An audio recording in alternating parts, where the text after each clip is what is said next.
साथियों 2026 की शुरुआत हो चुकी है और आने वाले ट्रैकिंग सीजन के लिए बहुत सारी संस्थाओं ने अपने प्रोग्राम अनाउंस कर दिए हैं और अगले महीने भर में बाकी जो संस्थाएं हैं वो भी अपने प्रोग्राम अनाउंस कर देंगी। तो यही राइट टाइम है फर्स्ट स्टेप लेने का, यानी कि आप कौन सा ट्रैक ज्वाइन करना चाहते हैं उसकी बुकिंग कराने का। जो पुराने खिलाड़ी हैं वो ये जानते हैं और जो नए यंगस्टर्स पहला ट्रैक करना चाहते हैं या जो बिगनर हैं उनको ये वीडियो ज़रूर देखना चाहिए। ये इन्फॉर्मेशन उनके बहुत काम की है। मेरा नाम है दिनेश गौड़। इस चैनल पर हम ट्रैवल, ट्रैकिंग और टूरिज्म से रिलेटेड इन्फॉर्मेशन और स्टोरीज शेयर करते हैं। अगर आपको पसंद आता है तो ज़रूर से सब्सक्राइब करें और दूसरों के साथ शेयर भी करें। तो चलिए वापस आते हैं ट्रैकिंग पर। भारत में जब हम गूगल करते हैं तो सरप्राइजिंगली सबसे बड़ी ट्रैकिंग ऑर्गेनाइजेशन का नाम गूगल के फर्स्ट पेज पर कहीं आता ही नहीं है और वो है YHAI, यानी कि youth hostels association of India. YHAI Google करें, उसकी ऑफिशियल वेबसाइट पर जाएं और आपको ढेर सारे प्रोग्राम ऑप्शन मिल जाएंगे। यहाँ ये बताना ज़रूरी है कि YHAI का कोई भी प्रोग्राम ज्वाइन करने से पहले आपको YHAI की मेंबरशिप लेनी पड़ेगी। आजकल ये सारा प्रोसेस ऑनलाइन है तो इसमें कोई ज़्यादा प्रॉब्लम नहीं है।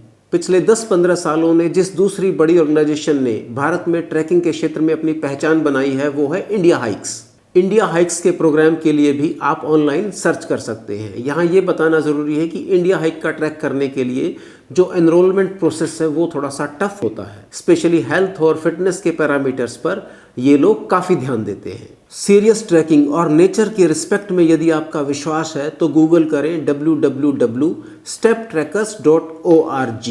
दिल्ली की ये NGO चुनिंदा प्रोग्राम हर साल आयोजित करती है और ये प्रोग्राम भी काफ़ी खास होते हैं। और सबसे अच्छी बात है कि स्टेप की टीम कभी भी पहाड़ों पर कचरा फैलाने का कोई ऑप्शन नहीं छोड़ती है।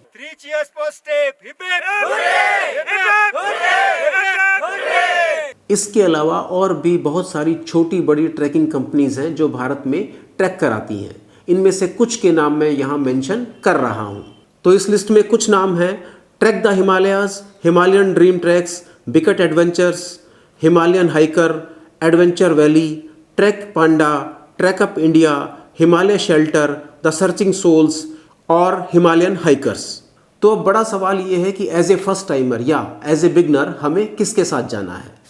तो इसमें फर्स्ट पॉइंट ये है कि कुछ कंपनियां बहुत ही बड़े ग्रुप लेके जाती हैं, यानी कि उसके एक ट्रैकिंग ग्रुप में 40 से 50 लोग होते हैं। तो कुछ लोगों को ये पसंद नहीं आता है। उनको लगता है कि यार नेचर के बीच में जा रहे हैं और वहाँ भी इतनी सारी भीड़, इतने सारे लोग एक साथ, और कुछ लोगों को ये पसंद आता है। तो ये अपनी चॉइस की बात है। तो आप ये डिसाइड करें कि आप किस तरह के ग्रुप में जाना चाहते हैं, छोटे ग्रुप में या बड़े ग्रुप में। हालांकि ये भी एक ज़रूरी बात है कि बड़े ग्रुप का जो ट्रैक मैनेजमेंट है वो इतना आसान नहीं होता है और वहाँ बहुत सारी चीज़ें आपस में गड्डमड हो जाती हैं। मेरी नज़र में 15 से 20 लोगों का जो ग्रुप है ट्रैकिंग पार्टिसिपेंट्स का, वो सबसे बढ़िया होता है। बड़े ग्रुप का मुझे सिर्फ एक ही बेनिफिट दिखता है। भारत जैसे देश में जहां इमरजेंसी सर्विसेज या डिज़ास्टर मैनेजमेंट थोड़ा सा स्लो काम करता है, वहां हो सकता है कि बड़ा ग्रुप होने की वजह से प्रशासन की नींद थोड़ा जल्दी खुल जाए और अगर ग्रुप किसी मुसीबत में या किसी इमरजेंसी में है तो उसको रेस्क्यू करने के लिए थोड़ा सा जो रिस्पॉन्स है वो जल्दी हो। सेकेंड पॉइंट है बजट। तो टाइट बजट में अगर आपको ट्रैक करना है तो YHAI से अच्छा ऑप्शन कोई भी नहीं है। YHAI के ग्रुप्स बड़े बड़े होते हैं और वो एक के बाद एक चलते हैं। तो उनके जो कैंप होते हैं वो फिक्स होते हैं, बेसिक फैसिलिटीज़ होती हैं, लेकिन लग्जरी कोई नहीं होती है। तो अगर आप नेचर के ज़्यादा करीब जाना चाहते हैं और आपको ज़्यादा लग्जरी नहीं चाहिए तो उस सिचुएशन में YHAI आपके लिए बेस्ट है। और भी बहुत सारे दूसरे छोटे और बड़े ऑपरेटर्स भारत में ट्रैक कराते हैं और सबके साथ ट्रैकिंग के जो लोग हैं उनका एक्सपीरियंस अलग अलग है। यहाँ एक पॉइंट मैं शेयर करना चाहूँगा, वो ये है कि कई बार जो छोटे जो ऑर्गेनाइजेशंस हैं वो अपनी लॉजिस्टिक कॉस्ट बचाने के चक्कर में, या उनके जो लोग हैं वो अपनी लॉजिस्टिक कॉस्ट बचाने के चक्कर में ट्रैकर्स को पुश करते हैं और अपनी आइटनरी को डालते हैं डस्टबिन में। फिर क्या करते हैं, वो 2 दिन का जो ट्रैक है वो एक ही दिन में कराने के लिए प्रेशर डालते हैं। और उस स्थिति में क्या होता है कि जब आप 2 दिन का जो चलना है वो जब एक ही दिन में करते हैं तो आप बेहद थक जाते हैं।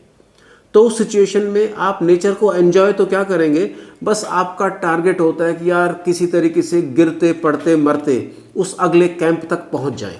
तो ये स्थिति बहुत अच्छी नहीं होती है। और यही वो कारण है जिसकी वजह से कई बार ट्रैकर्स को माउंटेन सिकनेस जैसी समस्या का भी सामना करना पड़ता है। तो ऐसी कंपनियों से बचने की ज़रूरत है। अब है फोर्थ पॉइंट, ट्रैकिंग कंपनी चाहे जैसी भी हो, लेकिन सबसे ज़्यादा ज़रूरी है कि उनके लोकल रिसोर्सेज यानी कि गाइड उस टेरेन के बारे में, उस एरिया के बारे में, वहाँ के वेदर के बारे में कितनी जानकारी रखते हैं।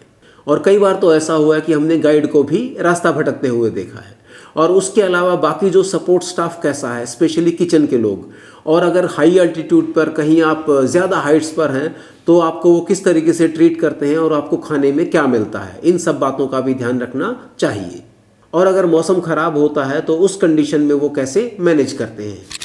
और फिफ्थ पॉइंट है कि किसी इंडिविजुअल को कोई हेल्थ प्रॉब्लम होती है, स्पेशली माउंटेन सिकनेस, तो उस स्थिति में वहाँ के लोग या वहाँ पे जो सपोर्ट स्टाफ है वो किस तरीके से रिस्पॉन्ड करता है, इसकी जानकारी हमें होना बहुत ज़रूरी है। याद रखिए कि किसी भी ट्रैकिंग एक्टिविटी में जान जाना जो है वो सबसे खतरनाक चीज़ है और हमें इससे डेफिनेटली बचना है। हम वहाँ एंजॉय करने जा रहे हैं नेचर को, अपनी जान देने के लिए नहीं।